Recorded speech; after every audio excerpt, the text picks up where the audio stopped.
Hello, I'm David Chaston with 90 at 9, brought to you by interest.co.nz. This week, get everything you need to know in 90 seconds at 9 o'clock with news the price of gold is suddenly very volatile.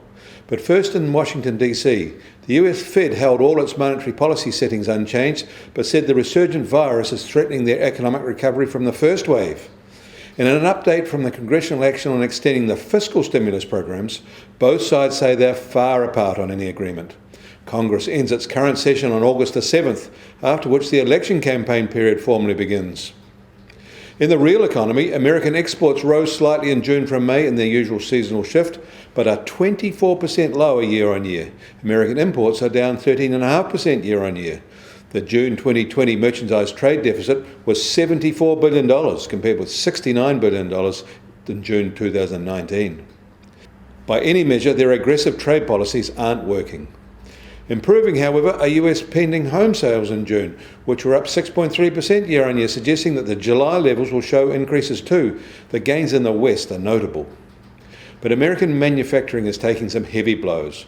Boeing said it would cut production of commercial jets even further and continue to shrink its workforce as the pandemic deepens its toll on aviation. And GE also said now that it's losing huge money in its engine business. But these negative earnings reports from these two bellwether companies hasn't hurt Wall Street today. The S&P 500 is up 1.3% in afternoon trade. That follows mixed and tame results in Europe overnight. Yesterday, Shanghai was up a strong 2% and Hong Kong was up 0.5%, but Tokyo fell 1.2%.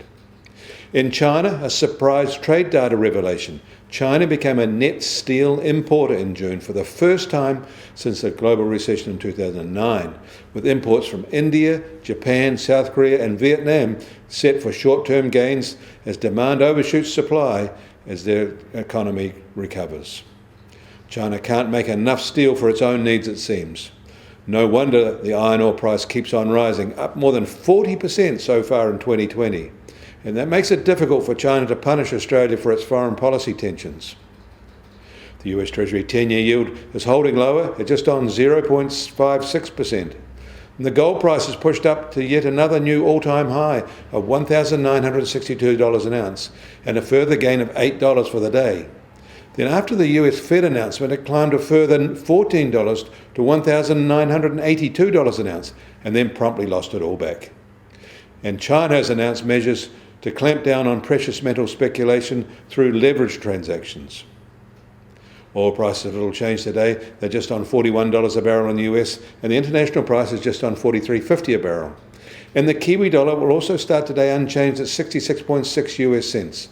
Against the Australian dollar, we're soft, however, at 92.8 Australian cents. Against the euro, we're also soft at 56.5 euro cents. That means our trade-weighted index has slipped to 69.8, but still in the general range we've been all year. I'm David Chaston. That was 90 at 9, brought to you by interest.co.nz.